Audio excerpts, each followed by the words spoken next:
ለዘላለም ይባረክ። ኢየሱስ ጌታ ነው። ጌታ ለዘላለም ይባረክ።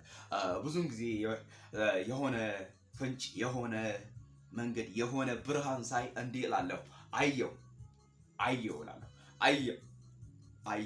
አየው መልካሙን ለሀገሬ ለኢትዮጵያ እኔ አየው፣ መልካሙን አየው። የእግዚአብሔር ስም በኢትዮጵያ ተራራዎች ላይ ከፍ ሲል አየው። ትውልድ ሁሉ የሰማይን አምላክ እግዚአብሔርን ሲያከብረው አየው። እግዚአብሔርን ሲፈርጡ አየው። የእግዚአብሔር ሕዝብ የእግዚአብሔር ትውልድ የሰማይን አምላክ እግዚአብሔርን ሲያመልከው ቅዱስ ቅዱስ ያለህ የነበርህ የምትኖር አልፋ ኦሜጋ ሁሉን ቻይ አዶናይ ያለ ለሰማይ አምላክ ለእግዚአብሔር ብቻ መስዋዕትና ምስጋናን ሲያመጣ አየው።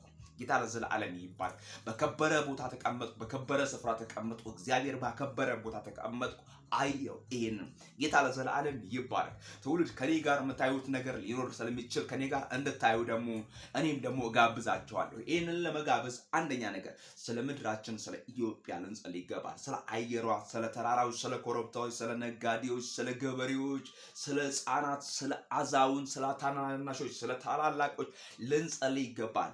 ሊያውም ይሄ ወንጌል የበራላችሁ ጌታ ኢየሱስ ክርስቶስን እንደ ግል አዳኝ አድርጋችሁ የተቀበላችሁ የምድር ነገር በእናንተ ልጅ ነው ያለው መፍትሄ። ምክንያቱም ትጸልያላችሁ። የሚጸልይ ሰው ባለ መፍትሄ ነው ብያችኋል። የሚጸልይ ሰው ለምድር መፍትሄ ነው። የሚጸልይ ሰው ለትውልድ መፍትሄ ነው።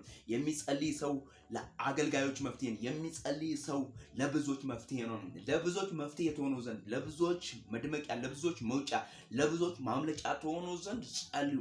እግዚአብሔር አምላክ ከእናንተ ጋር ነው። እግዚአብሔር አምላክ ከኔ ጋር ነው። እግዚአብሔር አምላክ መልካም ባደረገ ጊዜ፣ እግዚአብሔር በረዳ ጊዜ፣ እግዚአብሔር ባገዘን ጊዜ፣ እግዚአብሔር አቅም በሆነ ጊዜ፣ እግዚአብሔር ፊቱን ወደኛ ባደረገ ጊዜ ኃያላን ሀገራት በኢየሱስ መፍትሄ ፍለጋ ወደ ኢትዮጵያ፣ በረከቷን ፍለጋ ወደ ኢትዮጵያ፣ ሰላሟን ፍለጋ ወደ ኢትዮጵያ ዋጋ ከፍለው ገንዘብ ከፍለው ተምነው በኢየሱስ ክርስቶስ ያው ጌታ ምስክሬ ነው። በኢየሱስ ክርስቶስም እግዚአብሔር የተናገረውን ቃል ያጸናል። ላያደርግ እግዚአብሔር አይናገርም። የተናገረውን ደግሞ የሚያጸና ነው የኔ አምላክ እግዚአብሔር። ስለዚህ ይሄንን አያለው በኢየሱስ ክርስቶስም በሀገሬ ምድር ላይ በኢየሱስ ክርስቶስም ሰላም ሲሆን አያለው፣ እረፍት ሲሆን፣ ደስታ ሲሆን፣ ጸሎት ሲሆን፣ ዝማሬ ሲሆን፣ አምልኮ ሲሆን፣ ለሰማይ አምላክ ለእግዚአብሔር ወንጌል በኢየሱስ ክርስቶስም ሲሰበክ፣ የእግዚአብሔር ወንጌል ሲሰበክ፣ ትውልድ ሁሉ እግዚአብሔርን ሲፈራ በኢየሱስ ክርስቶስ ያለ የነበረ የሚኖር እያለ የአብርሃም የይስሐቅ የያዕቆብ አምላክ የልጁ የመስፍን አምላክ እያለ እግዚአብሔርን ሲያመልከው አያለሁ። እግዚአብሔር ይሄን ያደርጋል በኢየሱስ ክርስቶስም።